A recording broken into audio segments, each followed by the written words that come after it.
Hey y'all, welcome back to Heart's Wine from Harsh Distractions, the place where we sip through the sweet and bittersweet moments of relationships.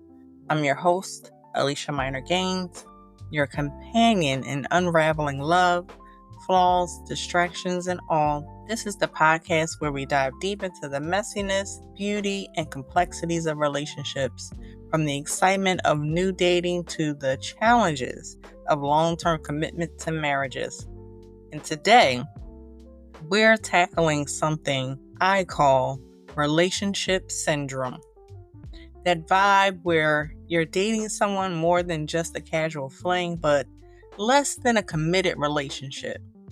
You text, you hang out, maybe even meet friends, but there's no label, no future, and suddenly you're caught in limbo.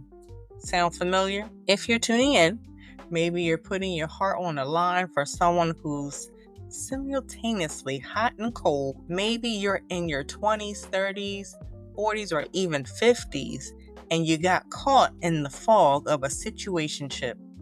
Trust me, you're not alone, because trust, I've been there too. Therapists like myself also talk about ambiguity distress, that feeling of being emotionally and cognitively drained by unclear relationships. And it's real, like heartbreak with no label, no closure, just a slow burn of confusion. Research shows that nearly half of young adults aged 18 to 22 report emotional distress from being in a situationship, feeling stuck between commitment and confusion. And although I said 18 to 29, that does not mean 29 and above. It's like dating with one foot in and one foot out, never fully stepping into commitment, but too deep to call it casual. And hey, this episode is for everyone: new daters, long timers, LGBTQ plus folks, and everyone in between. We're going to unpack the dating flaws in situationships, reveal the psychological red flags, and explore the emotional roller coaster that comes with dating in limbo. And I'll share some real life stories too, of course. So grab your wine, your coffee, your tea, or whatever you're sipping on today, and let's sip through this together. Let's talk real, let's talk raw, and let's get to the heart of this situationship thing, because that's what we do here at Heart's Wine from Harsh Distraction. All right, let's talk about the heart of the matter. What exactly is a situationship, especially when we're talking about dating? I'm so glad you asked, because this term gets tossed around more than a bouquet at a wedding. Some people think it's a casual fling. Some think it's the start of something real. And others, well, they're stuck somewhere in between. And for my listeners out there who listened to the last episode talking about situationships, trust, this is going to get very real and very different, because that episode was more towards the other form of situationships. This one we're talking about in dating. So here's the real talk. A situationship is that space between friends with benefits and full-on relationship. You've got the emotional intimacy, you've got the late night texts, the weekend brunches, maybe even a toothbrush at their place. But what you don't have is clarity. There's no label, no DTR talk, no future. And while that might sound like a modern day dating trend, therapists and relationship coaches like myself will tell you it's actually an age-old emotional trap. It's the limbo of love, a place that can feel both comforting and crushing at the same time. I call it situationship syndrome. That vibe where you're dating someone more than a fling, but less than a committed relationship. You text, hang out, maybe even meet their friends, but there's no label, no real roadmap. And if you're tuning in right now, maybe you're living that hot and cold energy, that late night text at midnight, but no call the next day. That vibe, that's all. Are we a thing or no? And y'all, you're not alone. According to some research, nearly half of the adults experience a situationship, and most of them report not just emotional distress, but heartache, confusion, dismissiveness, behavior from their partners. Yep, this is another form of ambiguity distress, that emotional and cognitive drain that comes from unclear relationships, where one, if not both people, avoid defining the relationship out of fear or because it's just too comfortable to rock the boat. It's a cycle of hope and confusion, and sometimes heartbreak. And let's be clear, this isn't just a straight couple thing or a Gen Z thing. Situationships hit everybody. LGBTQ plus folks. I want y'all to hear me on this one. My LGBTQ plus folks, millennials, even people in their 40s and 50s who are dating after divorce or even re-entering the dating world. If you're out here putting your heart on the line and someone's giving you 50% effort, then that's a situationship. Plain and simple. Let me tell you about a couple. We're going to call them Marcus and Tia. They met through a mutual friend at a birthday party. They even hit it off. Texting every day, FaceTiming every night. But 3 months in, Tia realized she'd never met any of Marcus's friends. She'd never even been to his place. Only hotel rooms, quick dinners, car rides, and every time she brought up where things were headed, he'd say, "Let's not complicate it. Let's just enjoy each other's company." That's textbook situationship. Tia's heart? Well, it was all in. Marcus, he was halfway out the door, leaving her in emotional limbo. Look, I'm not saying situationships are all bad. For some, they're a safe space to explore connection without pressure. But for others, it's a way to keep emotional distance, to avoid vulnerability, or to hold on to someone just enough to feel wanted, without the responsibility that comes with real commitment. Therapists say that people with avoidant attachment styles often prefer situationships. They like the closeness on their terms, but they dodge the deep vulnerability that comes with commitment. And people with anxious attachment styles, they cling to the relationship or situationship because they think it's a relationship, hoping it'll grow into something more, often ignoring their own needs just to keep the connection alive. So here's the takeaway. A situationship is a relationship without a definition. It's intimacy without commitment, closeness without clarity, and for many, it's emotional quicksand. If you're finding yourself in one, you're not alone. Now that we've unpacked what a situationship is, this half love, half commitment gray zone, let's get real about the dating flaws and red flags that keep us stuck there. Because the truth is, situationships don't just happen. They grow from a garden of little warning signs we often choose to ignore. First up, the DTR. Define the relationship conversation. Or should I say, the lack of it. You'd think in 2025, with all our dating apps and modern vibes, we'd be better at talking about what we want. But the DTR talk is like a missing puzzle piece. In fact, research from the Journal of Marriage and Family Therapy highlights that couples who delay having this conversation often experience higher levels of relationship anxiety and lower trust. Let's take Alex and Jordan, for example, who've been in, let's say, a relationship and going out for months. Those date nights, movie marathons, deep conversations. But when Alex tried to bring up exclusivity, Jordan would say, "Why do we have to label it? Let's just have fun." Does that sound familiar to any of y'all? That's the DTR dodge, and it's one of the biggest red flags there is. Red flag number 2, the hot and cold game. One day they're texting you good morning, inviting you over, making you feel special, and the next, crickets, radio silence, maybe even a seen message with no reply. It's like emotional whiplash, y'all. Therapists like myself call this intermittent reinforcement, and it's powerful. Think of it like a slot machine. You never know when you'll hit the jackpot, but the thrill keeps you playing. In relationships, that's the dopamine hit that keeps you chasing love that isn't consistent. I'm going to give y'all Kendra's story, or at least that's what we're going to call her. So Kendra said to me during a session, he texted me paragraphs one day, then disappeared for days. When I asked what happened, he said, "Sorry, I've been busy." But Alicia, I'd see him posting on Instagram stories every day. It felt like I was on the outside looking in on my own relationship. Little did she know, she was in a situationship, right? Now, let's talk about the cost of emotional burnout.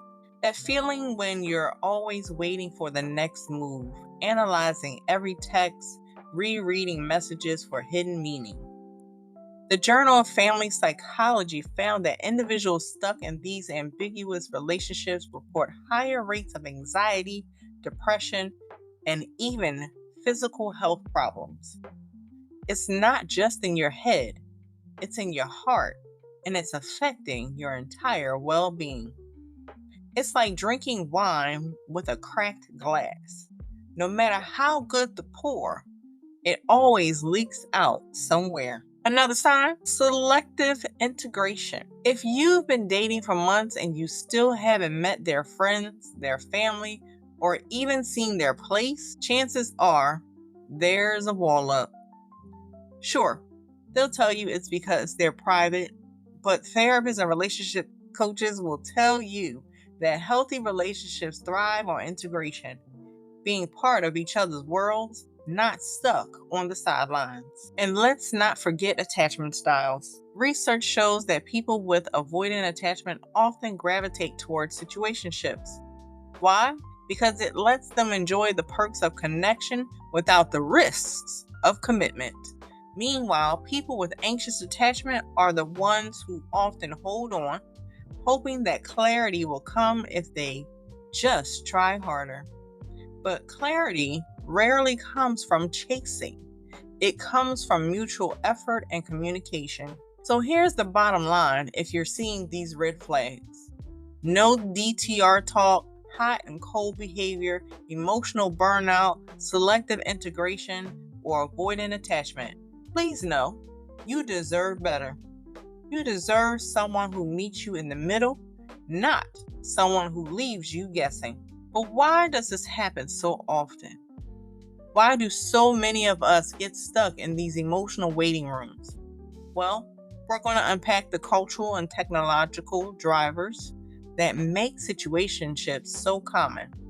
From dating apps to generational mindsets to fear of vulnerability, we'll get to the root of why we keep finding ourselves here and how we can move forward. Now that we've uncovered those red flags that keep us stuck in these situationships, let's ask the big question.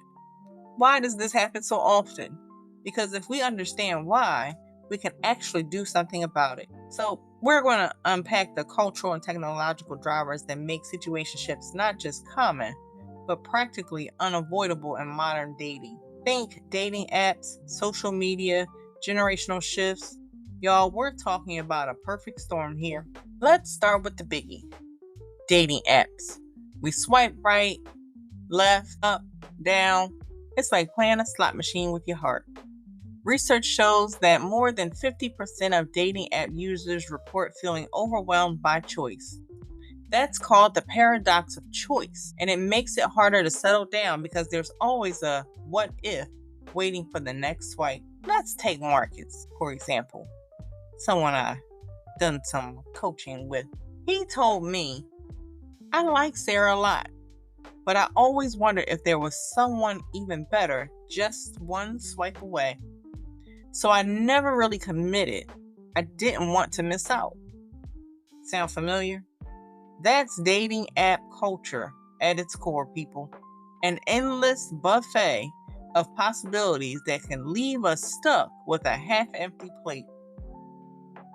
A 2022 study from the Journal of Social and Personal Relationships found that people who rely heavily on dating apps are 22% less likely to initiate commitment talks than those who meet organically. Why?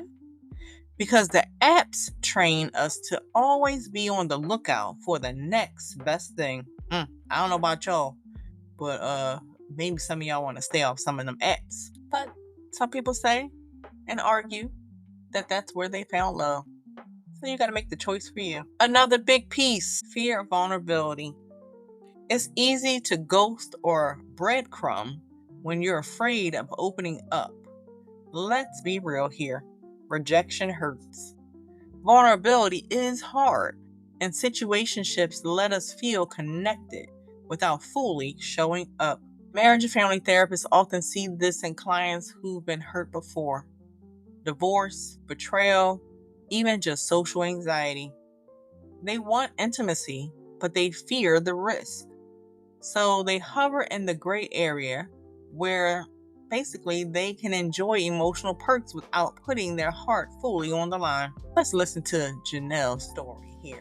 Janelle said to me, I'd been cheated on before, so when I met Evan, I told myself, don't get too close too fast. But the more I held back, the more he pulled away. Before I knew it, we were in a situationship where neither of us felt safe enough to be real.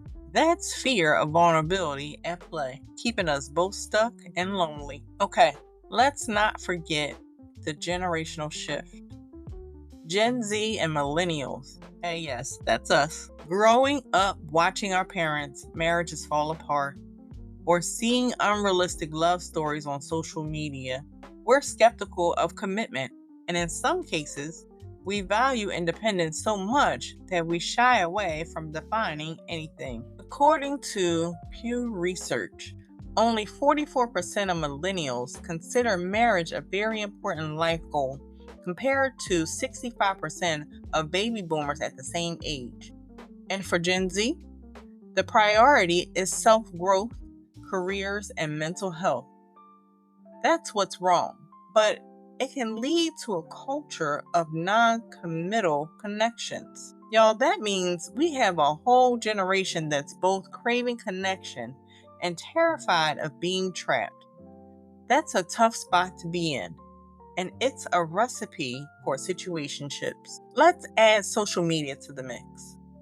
Instagram stories, TikTok trends, curated selfies. We compare our behind the scenes to everyone else's highlight reels. We see perfect relationships online, filters and all, and we start to question if what we have is good enough. Therapists and relationship coaches call this relationship comparison syndrome.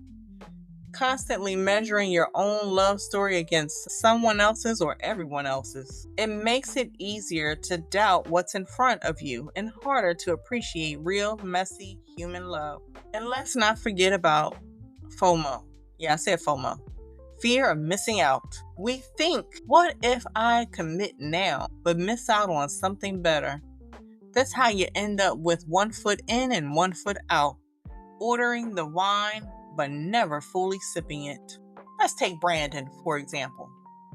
Brandon said to me, every time I'd start to get serious with someone, I'd think about all the trips I wanted to take, the freedom I'd lose. So I'd keep it casual, tell myself, I'm just not ready. But the truth was, I was afraid to grow up. Now that was real. And here's the bottom line.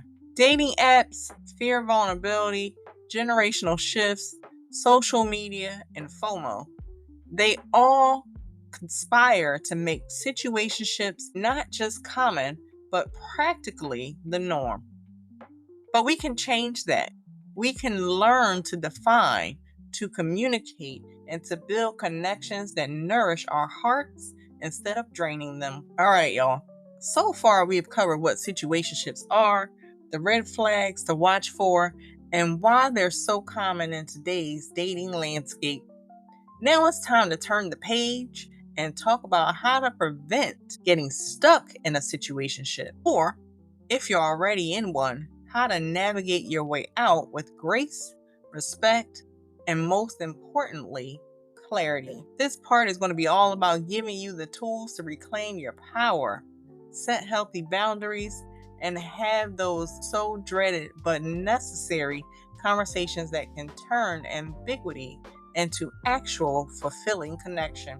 First things first, let's talk about clarity, shall we? Because research shows that couples who define their relationship early on report higher satisfaction and less anxiety overall. That's because clarity creates emotional safety. It's like putting a label on the wine bottle so you know what you're drinking. Marriage and family therapists emphasize that clear communication is the foundation of any healthy relationship. My favorite, Dr. Susan Johnson, the creator of emotionally focused therapy, says clarity is a gift you give your partner. It's a sign of respect, not pressure. Can we take Tally and Chris for a moment? Tally told me I wanted to ask, what are we? But I was scared I'd come off too intense. One day I couldn't take it anymore. I just said, I care about you and I want to know if you see this going anywhere. And guess what? He respected me more for asking. We became official the next week. Y'all, that's the power of clarity. I hope y'all heard that clarity in that. And how do you actually have that DTR talk? Let's role play it out so you can picture it. Imagine you're sitting across from your date at your favorite coffee shop. You take a deep breath and say, hey, I've really enjoyed spending time with you. I'd like to talk about where we're at and where this is going.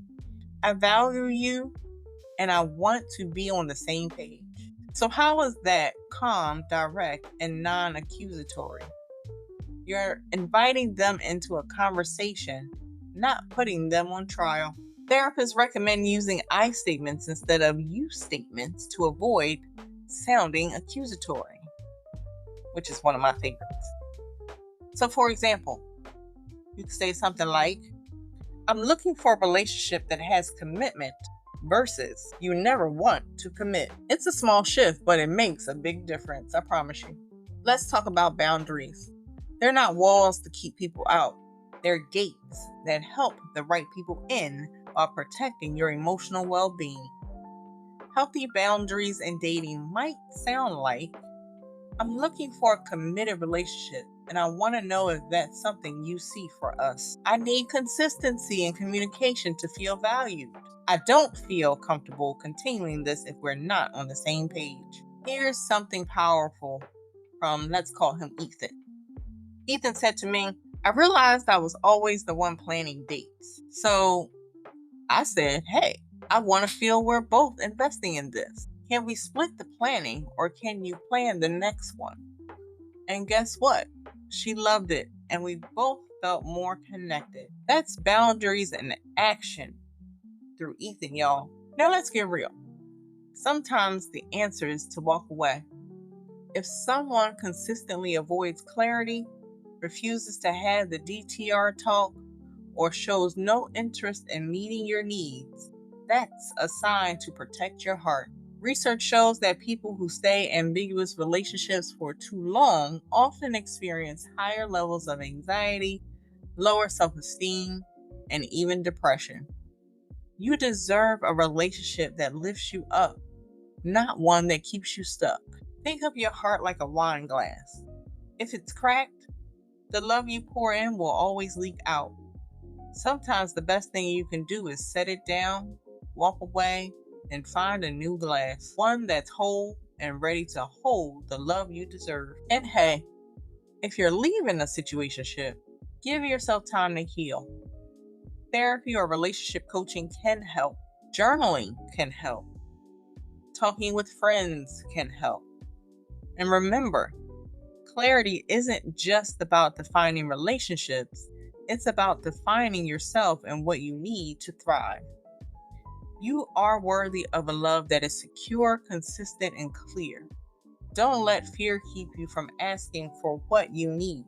And if you don't get it, that's a gift too.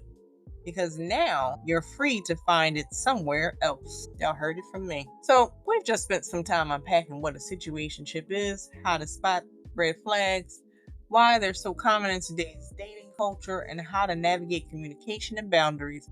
Now it's time for the big question. When do you walk away? And when do you commit? Because let's be real, some situationships are salvageable with honest communication, and some are just heartbreak in disguise. Some situationships can transform into deep, fulfilling relationships, while others drain the very life out of you.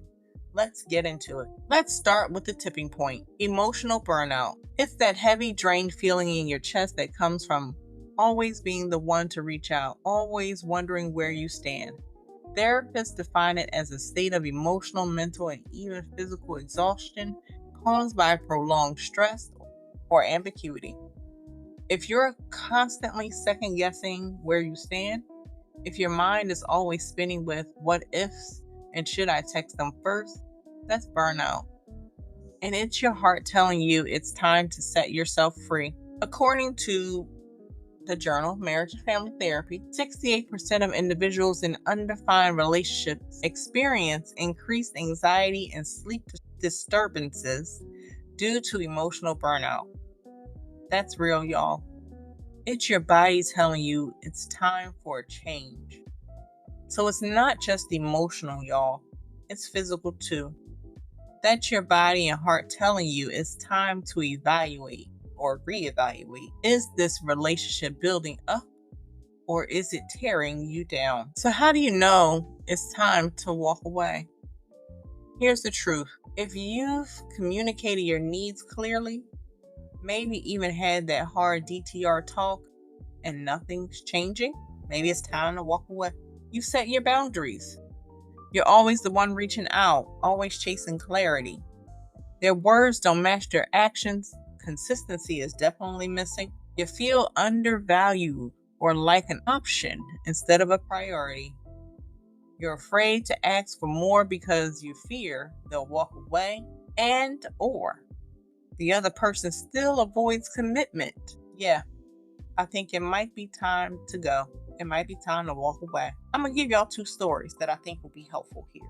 Leela told me this. I told him I needed more consistency, more communication, more respect. He kept saying, I'm just not ready for that. I stayed another 3 months, hoping he changed. He didn't. When I finally walked away, I cried for days, but then I felt free. That's the power of choosing yourself, and Leela chose herself here. Now, my other client, Nay, told me, I kept telling myself, just a little longer. Maybe he'll change. But every time I tried to talk about where we're headed, he'd brush it off or ghost me. It hurt. But the day I chose to walk away was the day I chose my own space, my own peace. And honestly, it felt like taking off a weight I'd been carrying for too long. Therapists call this self-abandonment. When you put someone else's comfort above your own needs. Let me be clear. Walking away from a situationship that's hurting you isn't giving up. It's growing up. It's choosing yourself over confusion. Walking away isn't weak. It's strength. It's choosing your mental and emotional health over half love and confusion.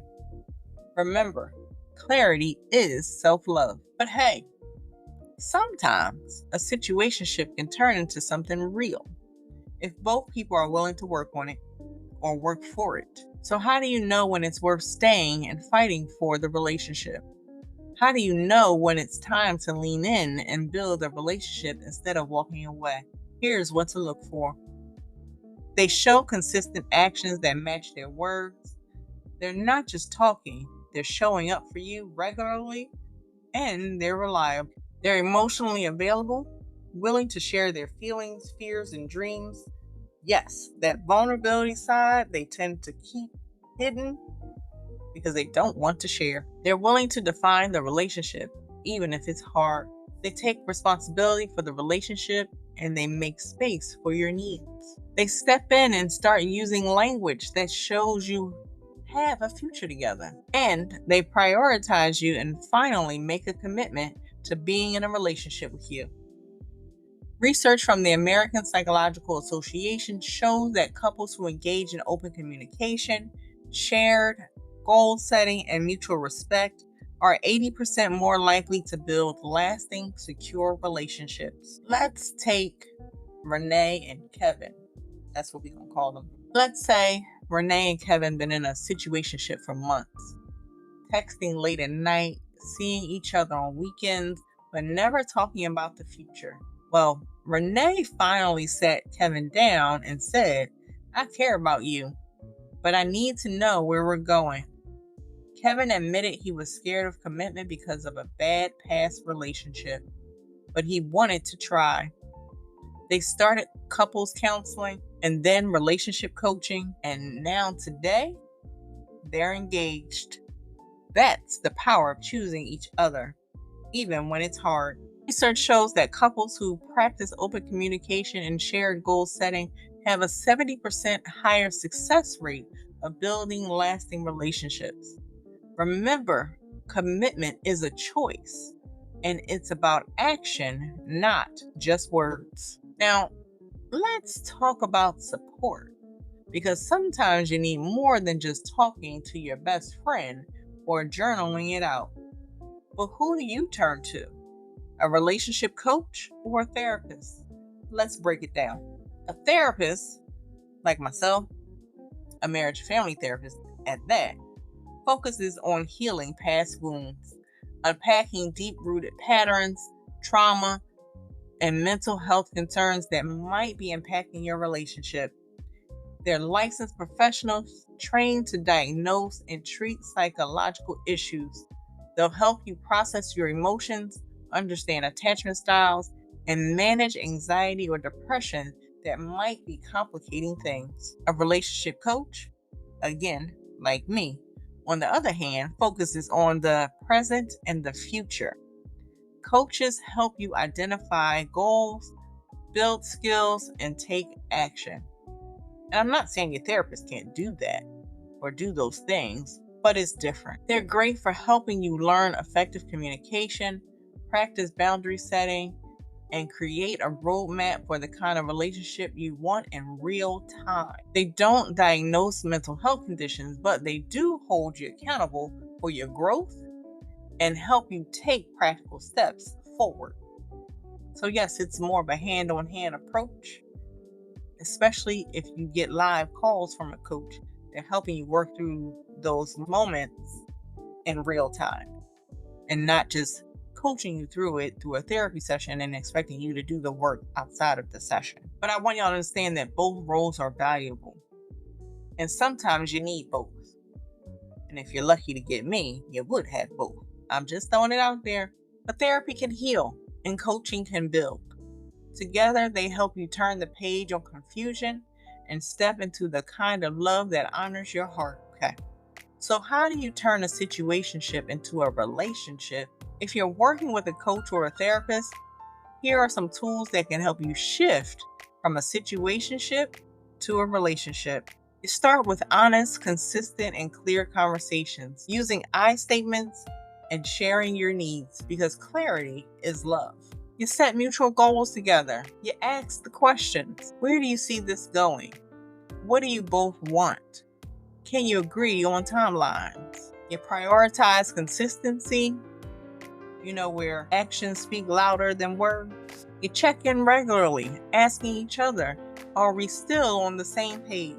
You seek support from couples therapy or relationship coaching, because both can help. It's not just for married folks. It's for anyone who wants to grow together. And lastly, take action.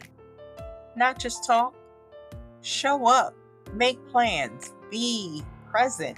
Dr. Brené Brown says, clear is kind. Unclear is unkind.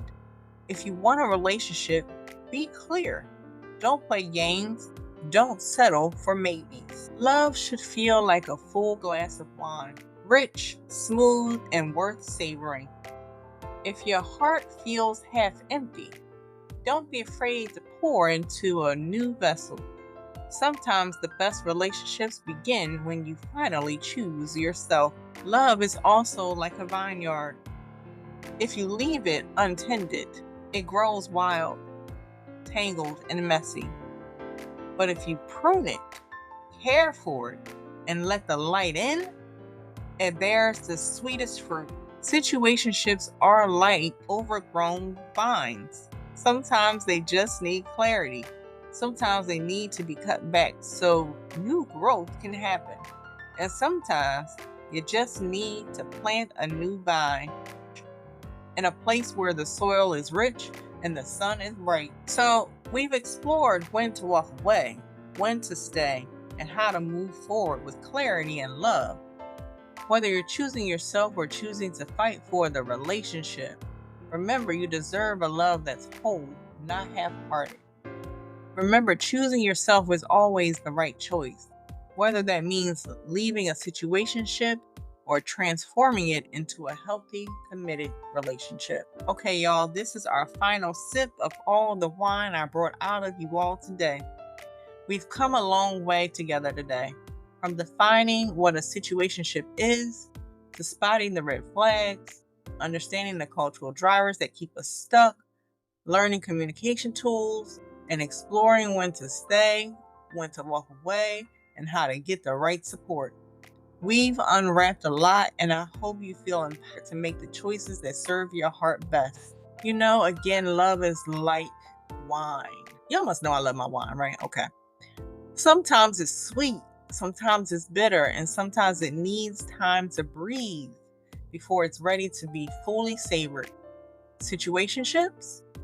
Well, they can be like that unopened bottle, promising so much, but without the corkscrew of clarity, they never get to pour into your life the way you truly deserve.